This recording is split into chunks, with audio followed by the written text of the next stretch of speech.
৭৮ বছরে পড়েছে দেশের স্বাধীনতা। মহা ধুমধাম করে স্বাধীনতা দিবস পালনের তোড়জোড় চলছে দেশ জুড়ে। দোকানে দোকানে তেরঙ্গা পতাকা, টুপি পোশাকে ছেয়ে গিয়েছে। দিল্লি থেকে শুরু করে রাজ্যে রাজ্যে চলছে এই বিশেষ দিন পালনের মহড়া। ভারতের ইতিহাসে কেন 15ই আগস্ট দিনটির গুরুত্ব অপরিসীম, কেন এই দিনটিতেই পালিত হয় স্বাধীনতা দিবস, চলুন আজকের এই ভিডিওর মাধ্যমে সেই কথাই আমরা জেনে নিই। তার আগে একটি অনুরোধ, চ্যানেলে যদি প্রথমবারের মতন হয়ে থাকেন তবে অবশ্যই চ্যানেলটি সাবস্ক্রাইব করে পাশে থাকা বেল আইকনটি প্রেস করে দেবেন পরবর্তীকালে এই ধরনের ভিডিও সবার আগে দেখার জন্য। এছাড়াও আপনি কমেন্ট করে আপনার মতামত জানাতে পারেন। ভিডিওটি যদি ভালো লেগে থাকে অবশ্যই লাইক এবং শেয়ার করতে ভুলবেন না। 1947 সালের 15ই আগস্ট ভারত ব্রিটিশ রাজশক্তির শাসন থেকে মুক্ত হয়ে স্বাধীনতা অর্জন করে। সেই ঘটনাকে স্মরণীয় করে রাখতেই প্রতি বছর 15ই আগস্ট তারিখটি ভারতে স্বাধীনতা দিবস হিসেবে পালন করা হয়। ভারতীয় জাতীয় কংগ্রেসের নেতৃত্বে অহিংস, অসহযোগ ও আইন অমান্য আন্দোলন এবং বিভিন্ন চরমপন্থী গুপ্ত রাজনৈতিক সমিতির সহিংস আন্দোলনের পথে পরিচালিত এক দীর্ঘ স্বাধীনতা সংগ্রামের পর ভারত স্বাধীনতা অর্জন করে। স্বাধীনতার ঠিক পূর্ব মুহূর্তে ব্রিটিশ ভারতীয় সাম্রাজ্য ধর্মের ভিত্তিতে বিভাজিত হয় এবং তার ফলে ভারত ও পাকিস্তান আলাদা রাষ্ট্রের জন্ম হয়। 1947 সালের 15ই আগস্ট জওহরলাল নেহেরু ভারতের প্রথম প্রধানমন্ত্রী পদে শপথ নেন। দিল্লির লালকেল্লা লাহোরি গেটের ওপর ওঠে ভারতের পতাকা। সেই থেকেই প্রতি বছর স্বাধীনতা দিবসে ভারতের প্রধানমন্ত্রী লালকেল্লায় জাতীয় পতাকা উত্তোলন এবং জাতির উদ্দেশ্যে ভাষণ দেন। জাতীয় পতাকা উত্তোলনের পাশাপাশি কুচকা আওয়াজ ও সাংস্কৃতিক অনুষ্ঠানের মাধ্যমে সারা দেশে স্বাধীনতা দিবস পালিত হয়। প্রতি বছর 15ই আগস্ট দিল্লির ঐতিহাসিক লালকেল্লায় ভারতের প্রধানমন্ত্রী যে জাতীয় পতাকা উত্তোলন করে সেই অনুষ্ঠানটি জাতীয় চ্যানেল দূরদর্শনের মাধ্যমে সারা দেশে সম্প্রচারিত হয়। রাজ্য রাজধানীগুলিতে পতাকা উত্তোলন সহ বিভিন্ন সাংস্কৃতিক অনুষ্ঠানের আয়োজন হয়। অন্যান্য শহরে রাজনৈতিক নেতৃবর্গ নিজ নিজ কেন্দ্রে পতাকা উত্তোলন করেন। নানা বেসরকারি সংস্থাও পতাকা উত্তোলন অনুষ্ঠানের বিভিন্ন আয়োজন করে। স্কুল কলেজেও তেরঙ্গা উত্তোলন ও অন্যান্য সাংস্কৃতিক অনুষ্ঠান হয়। ছোট ছোট ছেলেমেয়েরা এই উপলক্ষে বিশিষ্ট স্বাধীনতা সংগ্রামীদের সাজ পোশাকে পরে শোভাযাত্রা ও বিভিন্ন অনুষ্ঠান করে থাকে। ভারতে 15ই আগস্ট স্বাধীনতা দিবস পালিত হলেও পাকিস্তানে 14ই আগস্ট পালিত হয় স্বাধীনতা দিবস।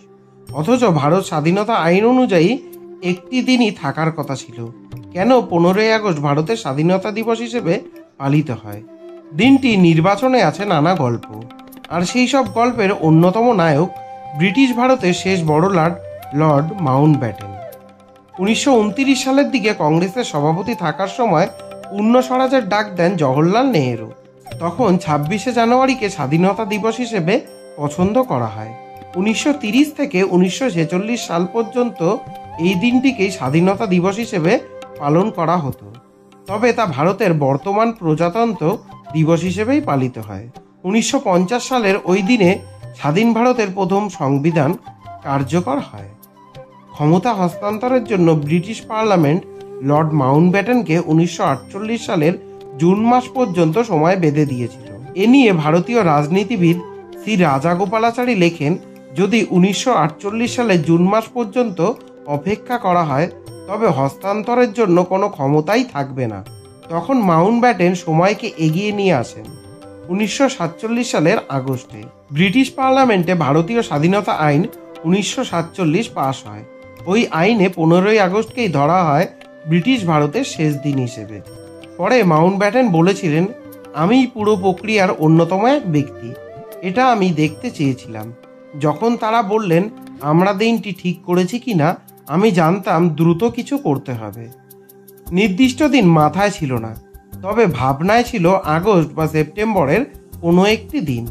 পরে ঠিক করলাম 15ই আগস্ট। কিন্তু কেন? এদিন জাপানের আত্মসমর্পণের দ্বিতীয় বার্ষিকী পালিত হবে। 1945 সালে দ্বিতীয় বিশ্বযুদ্ধ শেষ হয়। জার্মানির নেতৃত্বাধীন অক্ষশক্তির জাপান আত্মসমর্পণ করে। ওই বছর জাপানের সম্রাট হিরোহিতো রেডিওতে দেওয়া এক বক্তৃতায় আত্মসমর্পণের কথা জানান। মাউন্টব্যাটেন তৎকালীন ব্রিটিশ প্রধানমন্ত্রী উইনস্টন চার্চিলের সঙ্গে বসে শুনেছিলেন সেই ঘোষণা। দিনটির কথা মনে ছিল মাউন্টব্যাটেনের। সেদিন ছিল 15ই আগস্ট। মাউন্টব্যাটেন ছিলেন তখন দক্ষিণ পূর্ব এশিয়া অঞ্চলের প্রধান সেনাপতি।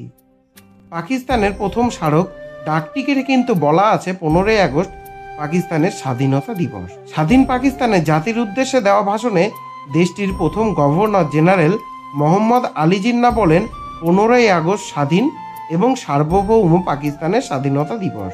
1948 সাল থেকে পাকিস্তান 14ই আগস্টকে স্বাধীনতা দিবস হিসেবে পালন করতে থাকে। 1947 সালে 14ই আগস্ট রাতটি ছিল রমজান মাসের 27 তারিখ। সালটি ছিল 1366 হিজরি। 27 রমজানের রাতটিকে মুসলমানরা পবিত্র রজনী হিসেবে বিবেচনা করেন। সে কারণেই সেখানে 14ই আগস্ট পালিত হয় স্বাধীনতা দিবস।